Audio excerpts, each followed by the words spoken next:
5-ci qism. Onlarning iqtisodiy va madaniyati. 1-bab. Onlarning iqtisodiy ahvoli. 1. Chorvachilik. Onlarning iqtisodiy turmushida chorvachilik, dehqonchilik, hunarmandchilik, savdo, ovchilikdan iborat sohalar o'xshash bo'lmagan darajada rol o'ynaydi. Onlar territoriyasidagi Qidirqan tog'lari, ya'ni hozirgi Hingan tog'lari, Noyan tog'lari, Xangay tog'lari, ya'ni bu tog'lar hozir Tashqi Mong'oliyada, Altay tog'lari, Tangri tog'lari, Kangsu, ya'ni Gansudagi Tilav tog'lari, Olchi tog'lari, qatorliq tog'lar va shu tog'larning etaklaridagi yayloqlar, Sibiriyadagi Lena daryosi, Ang'ara daryosi, Yansay daryosi, Mong'oliyadagi Selang'i daryosi, Qo'rlun daryosi, Oltin Unut daryosi, Urxun daryosi, To'g'la daryosi, Altapdagi Ertis daryosi bo'yidagi yop-yeshil yayloqlar, xususan Tashqi Mong'oliyadagi Atokun yayliqi, Ko'knur yayliqi, ya'ni Chinxay ko'lining bo'ylari, Erisin yayliqi, ya'ni Tashqi Mong'oliyaning g'arbiy janubida, Barko'l yayliqi, ya'ni Qumulda qatorliq yayloqlar chorvachilik egiligini taraqqiy qildirishda nihoyat obdan imkoniyat yaratib beradi. Shuning uchun onlarda chorvachilik nihoyat taraqqiy qilgan bo'lib, millionlagan otlar, necha 10 million kala qo'y, to'gilar, yuqorida tilga elingan tog'lar, yayloqlar, dalalarni rang-barang bulutdek qoplab turadi. Chorvachilik egiligi onlarning asosiy boyligi bo'lib, chorvachilik ular uchun turmush vositasi ham ishlab chiqarish vositasi hisoblanadi. Chorvachilik egiligida intayin ko'p sonli ot, kala, qo'y, to'ga egallaydi. Onlarning yemak-ichmiki, kiyim-kechki, kundalik turmushida kerak bo'ladigan narsalarning bir qismini chorvachilik egiligi ta'minlab beradi. Onlar ot, kala, qo'y, to'glarning go'shi bilan oziqlanadi. Süt, qimiz ichadi. Qaymoq, erimchik chiqaradi. Qo'yning terisini ashlab juv kiyadi.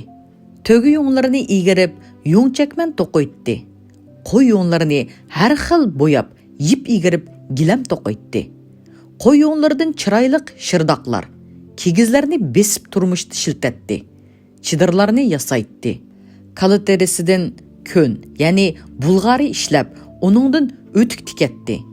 At jabduqlarini, ya'ni qiyish, o'zangi beg'i, qo'shqun, nuqta, yo'gan, bel tasma qatorliqlar yasaydi.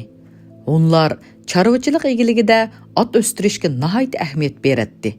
Chunki atning roli nihoyat cho'ng bo'lib, iqtisodiy jihatlarda yoki harbiy ishlarda bo'lmasin, at onlarning qatnash va harbiy sohasidagi asosiy quroli edi.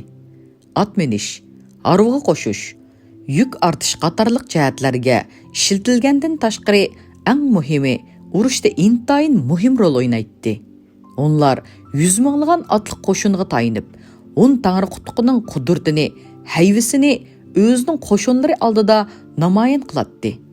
Onlar at o'stirishga shunchalik ahamiyat bergan edi.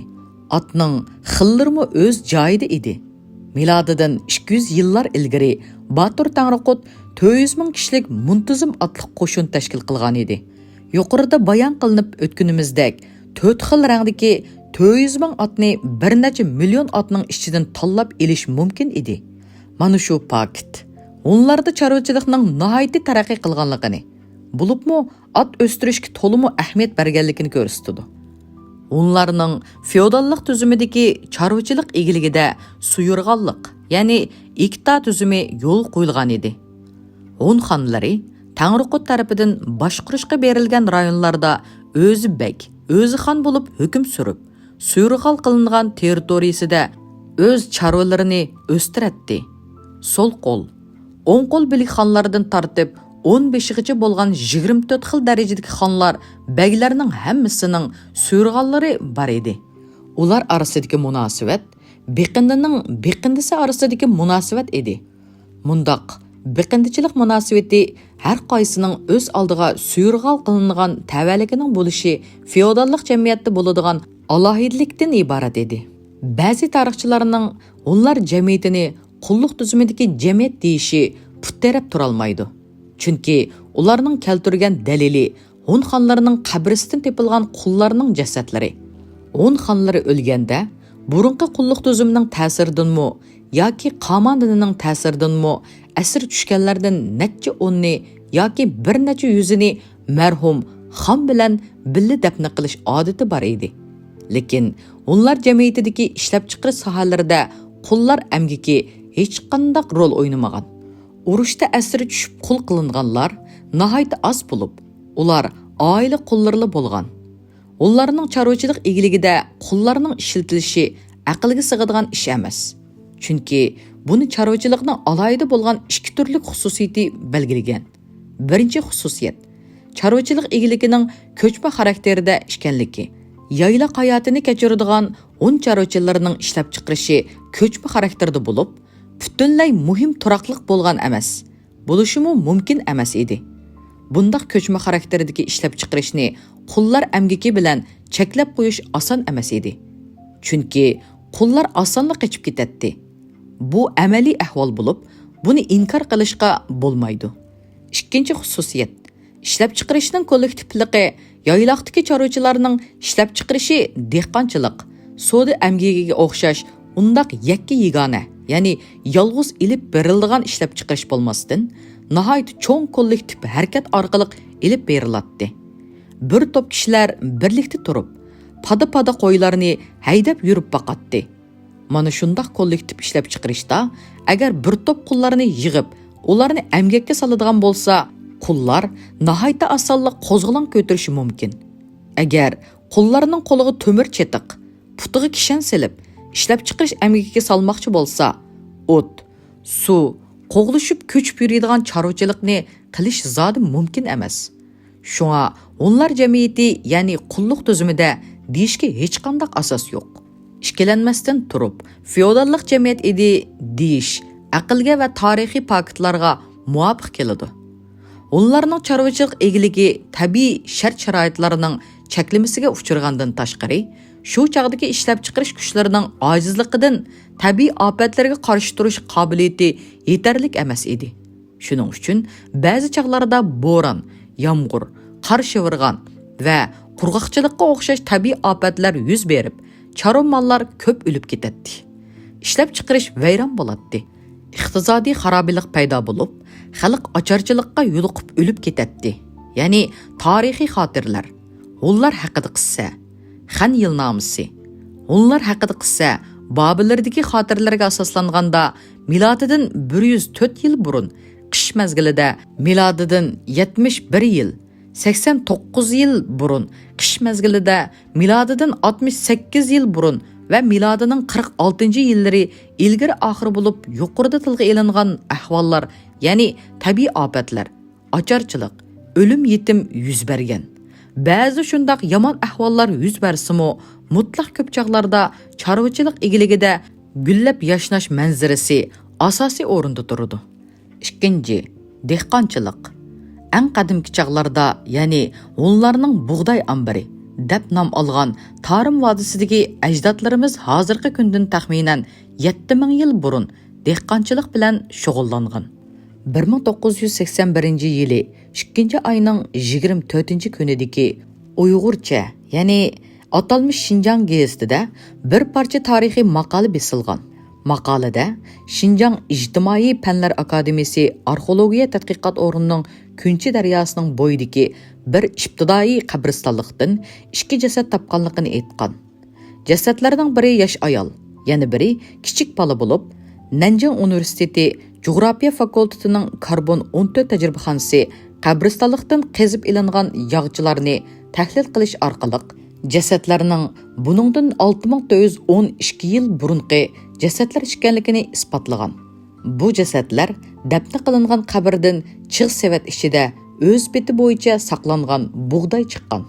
Lopnardan tepilgan jasadlarning dafn qilingan vaqti, qabrdan o'z beticha saqlangan bug'doylarning chiqishi Tarim vodisida buningdan taxminan 7000 yil burun ajdodlarimizning dehqonchilik bilan shug'ullanganligini isbotlaydi.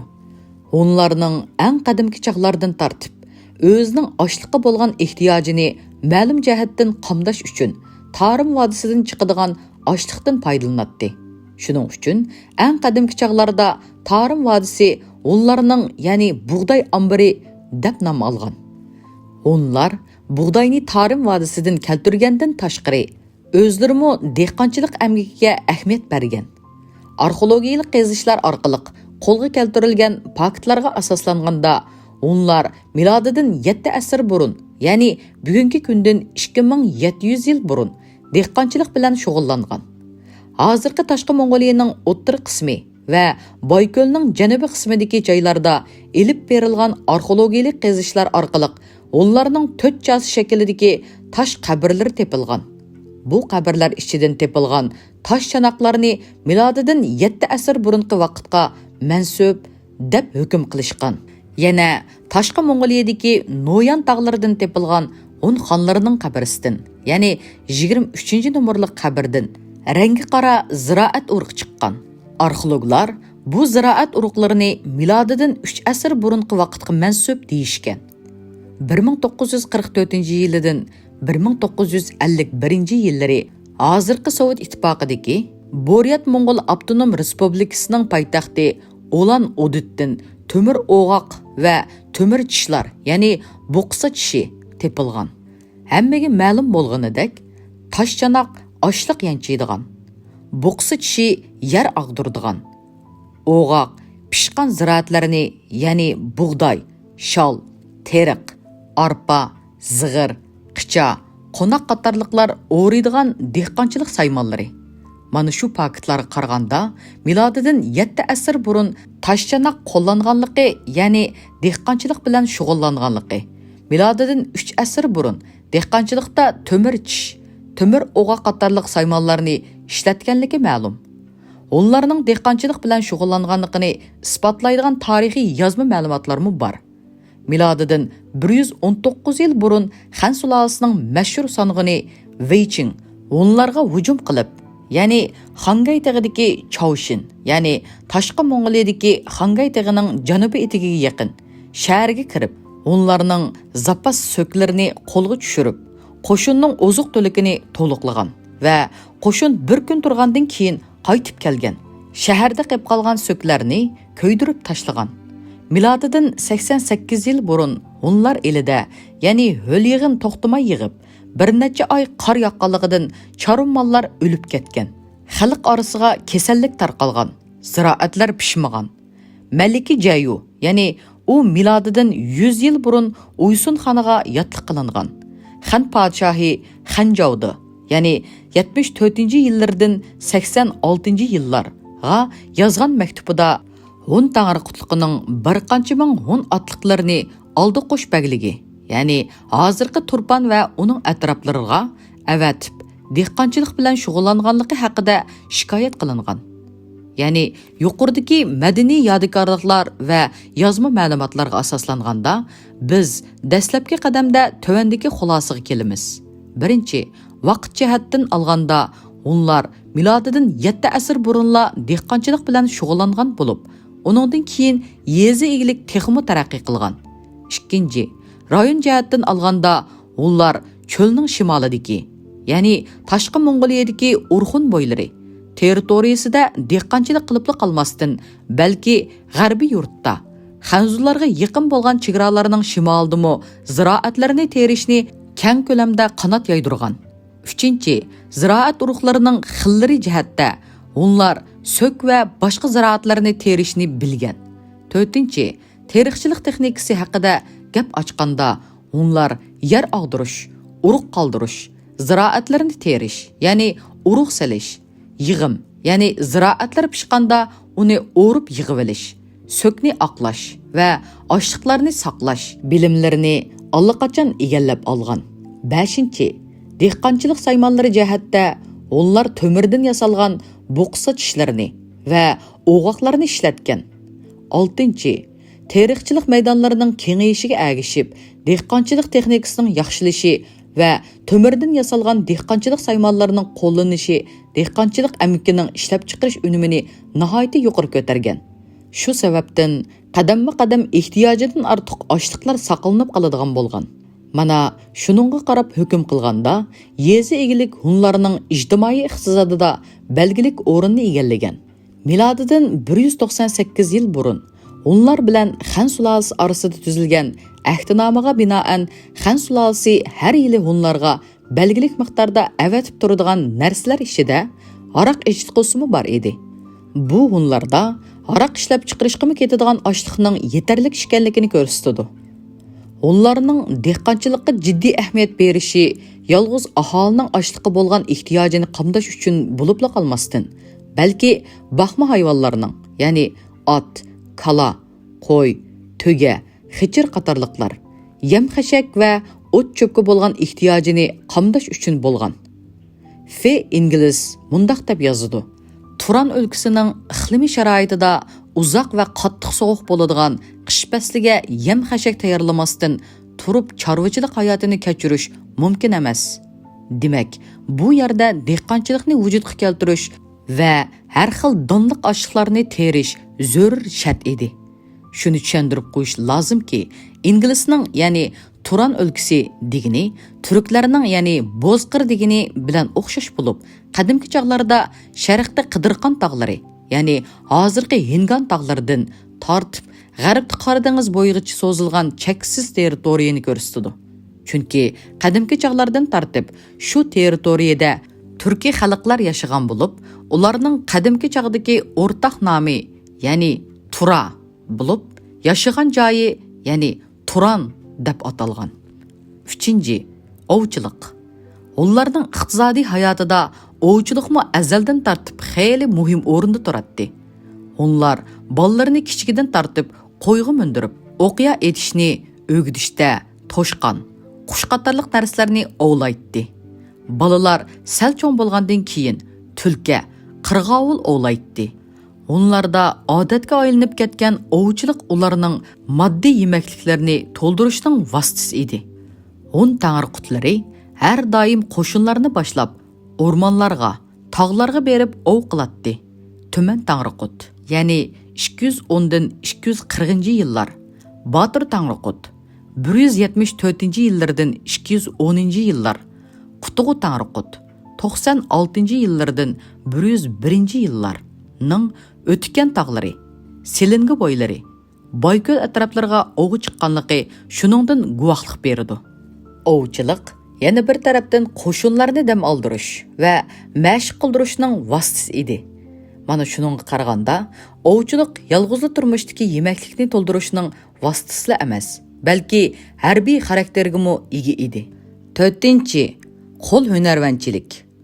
Sud arxeologiya olimi Kozlovning 1924-yilidan boshlab Tashqi Mong'oliyadagi Noyan tog'laridan tepilgan Hun xonlarining qabrlarini qo'lab ilib borgan tekshirishlari 1956-yilidan 1960-yillargacha Jungo arxeologiyalarining ichki Mong'oliya rayonlaridan tepilgan Hun qabrlarini qo'lab ilib borgan tekshirishlari orqali qo'lga keltirgan moddiy buyumlar, ya'ni temir qurollar, misdan yasalgan turlik buyumlar, oltindan yasalgan zibu-zinnat asboblari, yung, ipak to'qilmalari, gilamlar, pardalarning isbotlashicha, hunlarda qo'l hunarvanchilikning xilma-xil turlari milodidan necha asr burun xeyli yuksak darajada taraqqiy qilganligi ma'lum. Hunlarda temir qurollari madaniyati yetkazib bergan ishlab chiqarish qurollari qo'l hunarvanchiligining taraqqiyotini ilgari surib, yog'ochchilik, yung to'qilmachilik, kunchilik, ya'ni bulg'archilik, binokorchilikqa o'xshash tarmoqlarni mustaqil kasb sifatida vujudga keltirgan edi. Fe ingliz mundaq deb yozadi. Ya'ni temir tarixda inqilobiy rol o'ynagan. U kasblarga shundaq puxta va o'tkir qurollarni berdiki, toshlarning hech biri shu vaqtda ma'lum bo'lgan qurollarning hech biriga tang kelolmaydi. Amdi Hunlarning qo'l hunarvanchiligini qisqacha bayon qilamiz. 1. Metal qo'yimchiligi. Hunlarning metal qo'yimchilik hunari nihoyatda uzun tarixga ega. Chunki insoniyat o'zining taraqqiyot tarixida tosh qurol davridan tuch, mis qurollari davriga, ondan temir qurollari davriga qadam qo'ygan. Mana shu tarixiy taraqqiyot qonunini ko'zda tutganda, onlar tosh qurollari davridan mis qurollari davrigacha milodidan necha ming yillar burun kirgan bo'lsa, temir qurollari davriga milodidan 1000 yil burun kirgan. Ba'zi tarixchilar onlarni milodidan 3 asr burun temir qurol davriga kirgan deyishyotidi. Bundaq qarash yaqinqi yillarda arxeologiya ilmi qo'lga keltirgan madaniy yodgorliklar tarafidan uzil-kesil rad qilinadi. Yaqinqi yillarda Sovet arxeologlari Almaty atrofida bir turk xonining qabrisini topgan. Qabrga dafn qilingan jasadga oltin chapan kiydirilgan. Olimlar bu jasadning ko'milgan vaqtini milodidan 5 asr burun deb hukm qilishdi. Buningdan tashqari 1972-yil qishda hozirgi Ichki Mong'oliyaning Ordus yayliqidagi Arst rayonidan topilgan Hunlar qabristonligidan intayin qimmatli oltin kumushda yasalgan madaniy yodgorliklar chiqqan. Oltin kumushdan yasalgan yodgorliklar ichida bir oltin toj bo'lib, tojning to'pisiga butun gavdasi oltindan yasalgan qarchiga qo'ndirilgan. Qarchiga oltin tojning chekiligidagi ikki jup bo'rining ikki jup tekini ishlayotganligiga nazar selib turgan qiyofatda qanot qaqqandek jonliq ko'rinadi. Jungo arxeologlari bu oltin tojni milodidan 7 asr burunqi Hunlar madaniyatining yodgorligi deb hukm qildi. Ajdodlarimizning milodidan 7 asr burun oltin eritib, oltin chapan, oltin toj qatorliq nafs san'atga ega buyumlarni yasaganligiga qaraganda Hunlarning metalchilik davriga, ya'ni asosan temir qurollari davriga kam deganda milodidan 1000 yil burun kirganligiga gumonlanmasaqmi bo'ladi. Yoki ajablanishning hojati yo'q. Hunlar temirdan o'qiya bashaqlarining uchilarini qilich, xanjar, savut, dobulg'a, nayza, chish, ya'ni dehqonchilik saymonlari, yugan, o'zanga, palta, hara, ushka, randa, iskina, darish, qozon, donqon qatorli qurollar va saymonlarni yasagan. Tashqi Mong'oliyadagi Noyan tog'laridan tepilgan Hun xonlarining qabrlaridan va Ichki Mong'oliyadagi Hun qabrlaridan bo'lib, nurg'un metal qurol buyumlar chiqqan. Uning ichida misdan yasalgan o'qiya bashaqlari, qilich, xanjar, yugan, o'choq, cho'much, cho'gun, donqon, qo'ng'iroq, aynak, bilayzuk, qalpoq, misat qatorliqlar bor. Yuqorida tilga ilingan qabrlardan chiqqan narsalar ichida yana misdan yasalgan qo'y, ot, yo'lvos, bug'a qatorliq hayvonlarmi bor. Misdan yasalgan zinnat buyumlarga jup-jupi bilan tushirilgan hayvonlarning surati alohida istilga ega. Hunlar yirtqich yo'lvosning qiyofatida yasalgan zinnat buyumlarini yaxshi ko'ratdi. Bu hunlarning bepoyon yayloqlar, qadimki o'rmonliqlar ichida har doim yo'lvos qatorliq yirtqich hayvonlar bilan kurash qilib kelganligi amaliyotni aks ettirsa, yana bir tarafdan hunlarning yo'lvosga o'xshash yirtqich hayvonlarni bosh agdiralaydigan qaysarlikka ega milliy xarakterlarini aks ettirdi. Hunlarning metal qo'yimchilik hunarvanchiligida oltindan turli zibu-zinnat buyumlarini yasash, butlarni qiyishimi alohida o'rinda turadi. Noyan tog'laridan tepilgan Hun xonlarining qabrlaridan chiqqan tavut sanduqlarining ustiga yupqa, ya'ni nepiz oltin gullar taqalgan. Milodidan 21 yil burun Xan sulolasining mashhur song'unlaridan biri Gansuda Hunlar bilan bo'lgan urushda g'alaba qilgan. U shu urushda Hun xoni Shiut Sogani yengib, uningdan oltindan yasalgan bir butni g'animat olgan. Bu oltin but qamandiniga e'tiqod qiladigan Hunlarning cho'qinadigan tangrisining obrazi edi. Mana shu oltin but o'z vaqtida podsho Xan Vudaga taqdim qilingan. Tarixiy xotirlarga asoslanganda bu oltin butning egizligi 2,5 metr keladi ekan. Podsho Xan Vuda oltin butni e'tiborlab poytaxt Shiandagi Gunchuan ordusiga qo'ydirgan. Hatto shu oltin butga atab nazr chiroq qilmagan bo'lsa-mu, lekin nokchi ko'ydirib butga hurmat bildirgan. Yuqoridagi faktlarga qaraganda, Hunlarda oltin eritib, turli zibu-zinnat buyumlarini yasash, o'zlari cho'qinadigan Tangrisning obrazini oltindan qo'ydirib, uningga e'tiqod qilish odatlarining avj olganligi ma'lum. Shunisi alohida diqqatga sazovarki, oddiy bir yerlik Hun xonida, ya'ni Shiut Sogaxon ko'zda tutiladi.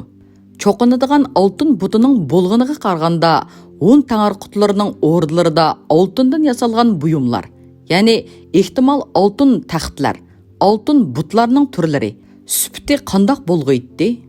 Ikkinchi, yog'ochchilik. Hunlarda o'qya, harva, oq uyning chanqaroq, karagallari, qalqon, igar, tavut qatorliq qoral saymonlarini yasaydigan maxsus o'rinlar bor edi. Bo'libmi, yog'ochchilik kasbida o'qya, harva yasash nihoyatda muhim o'rinda turadi. Hunlar bilan boshqa davlatlar orasida pat-pat bo'lib turadigan urushlarda o'qya nihoyatda ko'p miqdorda ishlatiladi. O'qyaning yog'lari, o'qya bashaqlarining saplarini yasash uchun puxta va ko'p miqdorda yog'och materiallari bilan ta'minlanadigan o'rmonliq rayonlarda yog'ochchilik ishxonalarini qurgan. O'qya qadimki chaqlardagi urushlarda ishlaydigan muhim qurollarning biri bo'lib, uningga bo'lgan ehtiyoj nihoyatda jiddiy edi. O'qya yasash belgilik texnik saviyasi va tajribaga ega ustalarning bo'lishini talab qiladi. Shundoq bo'lganda, talabga loyiq keladigan o'qya bilan qurollangan Hun qo'shinlari urushda jangovarlik rolini o'ynay oladi. Shuning uchun o'qya yasaydigan ustalarga nihoyatda obdan e'tibor beriladi. Hunlarning piyoda qo'shinlari jang harvolariga o'ltirib urushga boradi. Hunlar hayotida harva yolg'iz harbiy transport bo'lib qolmasdan, balki qatnash quroli va mudofaa quroli sifatidami muhim rol o'ynaydi. Hunlar urush vaqtida harvadan mudofaa to'saqlarini yasab, dushmanning hujumlariga taqobil turadi. Buningdan tashqari, Hun yog'ochchilari necha yuz minglagan Hun qo'shinlari, ya'ni otliq va piyoda qismlari uchun qalqon, egar qatorliq qurol jabduqlarni yasaydi. Hunlarning hayotida ko'chman chorvachilik muhim o'rinda edi. Ular oq uylarda yashaydi. Hun yog'ochchilari oq uylar, ya'ni kigiz uylar uchun yog'ochdan chanqaroq, kargilar yasaydi. Hunlarning yog'ochchilik hunarvanchiligi muhim o'rinda turgandan boshqa, nihoyatda uzun tarixga ega edi. Boyko'l atroflari, Cho'g'ay tog'lari, Xoshi koridorida yog'ochchilik o'rinlari ko'p edi. Chunki u joylarda yop-yeshil o'rmonliqlar bor edi. Milodidan 40 yil burun ishq og'isi Xuying podsho Xan Yidiga yozgan maktubida Cho'g'ay tog'lari yop-yeshil o't-cho'plar yalpinib turadigan o'rmonlar bilan qoplangan. Uchar qushlar, yovvoyi hayvonlar nihoyatda ko'p yashaydigan yer bo'lib, burun Botir Tangriqot shu yerda o'qya yasatqizgan degan. Milodidan 6 yil burun Başlashkar beshi Wanging Ujluni Tangriqot, ya'ni milodidan 8 yil burunqi chog'idan milodining 13-yilgacha Tangriqot bo'lgan-ga avatgan elchi Shahuyan orqali mundaq talabni qo'ygan. Onlar boshqarib turgan territoriyasi ichida bir joy bo'lib, bu joy Xan sulolasi territoriyasiga tutishib, Jangyi viloyatini, ya'ni hozirgi Gansudagi Jangyi atroflari gicha so'ziladi. Mana shu joydan ajoyib esil yog'och materiallari va yovvoyi qushlarning paylari chiqadi. Shu narsalardan o'qya bashaqlarini yasag'ili bo'ladi. Shuning uchun Xan podshohi Hun tangriqutligidan shu joyni berishni talab qiladi, degan. Bu talabni anglagan Ujluni Tangriqut Xan elchisi orqali qaytirgan javobida, ya'ni maktubida mundaq degan: Hunlarning g'arb tarafdagi xonlari uchun lozim bo'ladigan oq uylar va harvalarni yasashga lozim bo'ladigan yog'och materiallari shu joydan chiqadi. Uning ustiga shu joy ota-bobomizdan bizga qolgan. Shunga u joyni qo'ldan berishga hargiz bo'lmaydi. 3. To'qimchilik. Noyan tog'idagi Hun xonlarining qabrisidan chiqqan madaniy yodgorliklar ichida to'qilma mollar, ya'ni yung, yipak to'qilmalar alohida o'rinda turadi. Hun xonlarining qabrlarining ichi nihoyatda cho'ng bo'lib, cho'nqurligi 15 metr keladigan qabrlarning 4 temi va qabr yo'llarining ikki tarafidagi tomlarga xilma-xil suratlar kashlab tushirilgan yipak, shoyi pardalar tortilgan. yipak, shoyi pardalarga kashlab tushirilgan qiyofatlar ichida xilma-xil rangdagi bulutlar, qushlar, hayvonlar, bug'iga minib bulutlar ara uchib kelayotgan pari qizlar bor. Mundaq yipak, shoyi pardalarining ichida ularning o'zlari to'qiganlarmi, ya'ni xotanda to'qilgan bo'lishi mumkin. Xan podshohlari tarafidan 10 tangir qutqiga taqdim qilganlari ham bor. Yung to'qilmalar ichida gilam alayda o'rinda turdi. 10 xonlarning qabrlaridan chiqqan gilamlarning biriga ikki boshliq ajoyib bir jup hayvonning bir-biri bilan ilishayotganligini tasvirlaydigan dahshatli holat kashflangan. Gilamlarning yana biriga qiyofati mo'linga o'xshayib ketadigan qanotliq ajoyib bir maxluqning kiyikni bosmadab yeyotganligi kashflangan. Mana shu gilamlarga kashlab tushirilgan qiyofatlarning kashlash san'ati Sikiflarning kashlash usuliga o'xshab ketadi. Onlar xotanda gilamchilikka noyid bek ahamiyat bergan. Shunga 10 tangir qutlarining o'rdalarida turli nusxadagi gilamlar nihoyat ko'p edi. Onlar tögüning tivit yo'nlaridan yip egirib, yo'ngchakman, shalchi to'qiydi. 10 xonlari kimxob, shoydin chapallarni kiysa, odatdagi hunlar yo'ngchakman chapan kiyishatdi. 10 xonlari qish faslida so'sar, bolg'un, tulki terisidan tikilgan juvularni, xalq bo'lsa qo'y terisidan tikilgan juv kiyatdi. Onlarda kigiz besish bakmi taraqqiy qilgan. Chunki gullik shirdoq bilan kigiz ularning hayotida nihoyat muhim o'rinda turadi. Onlarda oq uylarning hamma tarafi kigiz bilan qoplanib yasalganligidan kigizga bo'lgan ehtiyoj nihoyat jiddiy edi. 4. Bulg'archilik. Onlarda bulg'archilik, ya'ni kunchilik, sardochilik o'yinlarimi xeyli rivojlandi. Onlar kala terisidan kun, ya'ni bulg'ar, tugi terisidan o'chki terisidan yumshoq, nipiz bulg'arlarni ishlab chiqaratdi. Mundaq materiallardan o'tuk kiyishatdi.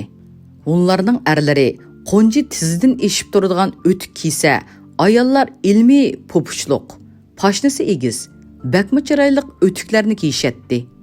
Bo'libmi, onlar kala terisidan qalin, yumshoq, chidamliq qiyishlarni ishlab chiqarib, urush qurollari, ot jabduqlari, ya'ni otning beshiga kiydiriladigan niqob, qiyish chapan, quramsoq, nuqta, yo'gan, uzanga, ayil, tasma, qushqun, qilich, xanjar g'iloblari, bo'ktargilik va qiyiq qatorliq narsalarni yasaydi. 10 otliqlari mingan otlarning beshiga qilich, nayza, o'qyadan saqlanalaydigan niqoblarning kiydirilishi 10 otliqlarining o'zini qo'g'dash uchun soat kiyibla qolmay, o'z etini dushmanning hujumidan saqlash uchunmi ko'ngil bilganligini ko'rsatdi.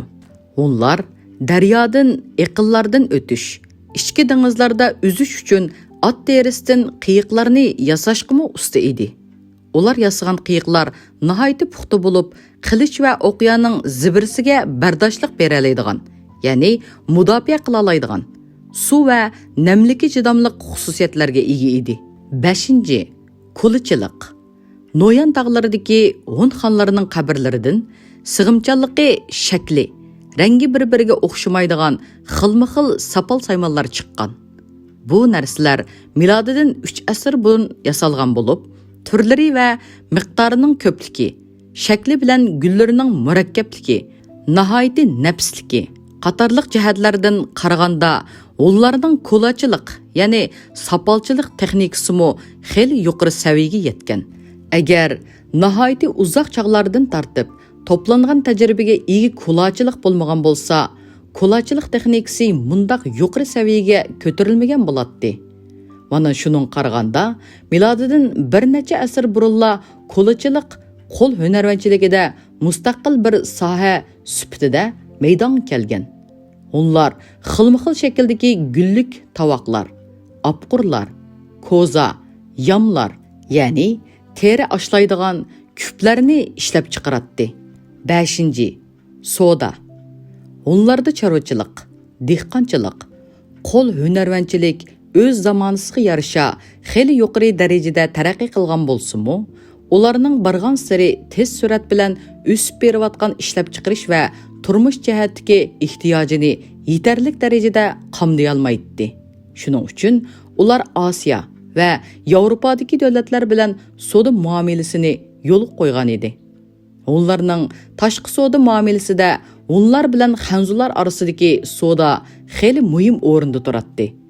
Ular charomal, ya'ni asosan ot, teri, yung to'qilmalarini xanzularning dehqonchilik mahsulotlari bilan almashtirib, o'z ehtiyojiga lozim bo'lgan kam narsalarni, ya'ni xususan Hun xonlarining zibu-zinnat buyumlariga bo'lgan ehtiyojini qamdaydi. Onlar xanzular bilan bo'ladigan chegara savdosiga alohida e'tibor bergan. Onlar bilan xanzular orasidagi chegara savdosi milodidan 2 asr burun, ya'ni milodidan 196 yil burun boshlangan qudilishdan keyin qizg'in bir bosqichga kirgan. Shuningdan boshlab, onlar har yili degudek Sadichil sepilning tuviga, ya'ni qo'uq oldiga kelib, xanzular bilan savdo qilishadigan bo'lgan. Bundaq savdo Hun xonlari, oddiy xalqlarmo jalb qilingan edi. Bundaq savdo onlar bilan xanzular orasida dahshatli urushlar yuz bergan chog'dimi to'xtab qolmagan. Milodidan 180 yil burunqi chig'idan tortib, milodidan 117 yil burunqi chig'igacha bo'lgan 60 yil ichida Chang'an, ya'ni Shiandagi xanzu savdogarlar va shahar xalqidan Hunlarga har yili harbiy qurol va temir setib berganligi uchun Xan podshohi tarafidan o'lim jazosi berilganlar 500 kishidan oshgan. Noyan tog'idagi Hun xonlarining qabrlaridan chiqqan moddiy buyumlar ichida savdo orqali o'ttir tuzanlikdan keltirilgan sapal qochiqquchilar, yog'och saymonlar, sirlangan saymonlar, tosh qurollar, ot jabduqlari, zibu-zinnat buyumlari, ya'ni oltindan yasalgan ipak shoyilar oz emas. Hunlar bilan xanzular orasidagi qizg'in savdo muomalasi har yili ikki tarafning iqtisodiy va madaniyatining taraqqiy qilishiga kuchli ta'sir ko'rsatgan. Hunlar bilan xanzular orasidagi savdo muomalasi nihoyatda uzun tarixga ega. Tarixiy yozma ma'lumotlarga qaraganda, bundaq savdo muomalasi milodidan 4 asr burun boshlangan. Noyan tog'laridagi Hun xonlarining qabrlaridan, ya'ni yungdan to'qilgan gullik kashlik ajoyib pardalar tepilgan. Bu pardalarda sap tortib ketayotgan otliqlar tasvirlangan. Odamlarning tipiga va ularning yovchilarcha kiyim kiyginiga qarab hukm qilganda, ular faqat Tuxariston, ya'ni hozirgi Afg'oniston territoriyasida milodidan 2 asr yoki 1 asr burun ishlab chiqilgan bo'lishi mumkin. Mana shu pardalarning Hun xonlari qabrisidan tepilishi, ularning Osiyodagi Tuxariston davlati bilanmi savdo ishlarini ilib borganligini ko'rsatadi. Hunlar nihoyatda uzun muddatgacha Sharq bilan G'arb orasidagi savdo yo'lining xo'jayini sifatida rol o'ynaganligi uchun o'z hukmronligidagi O'rta Osiyo, G'arbiy Osiyo orqali Jiroqdagi Yunoniston bilanmi savdo aloqasini yurgizgan. Noyan tog'laridagi Hun xonlari qabrlaridan tepilgan moddiy buyumlar ichida kashlab to'qilgan bir ipak parda bor. Olimlar bu pardani, ya'ni Yunonliklar to'qigan deb hukm qilishgan. Bulubmi Hun xonlarining qabrlari ichidagi 6-nomerli qabrdan, ya'ni Yunonistonda ishlangan ipak to'qilmalar nihoyatda nurg'un tepilgan. Yuqoridagi paketlar Hunlar bilan Yevropadagi Yunoniston orasidagi savdo muomalasini ko'rsatadi.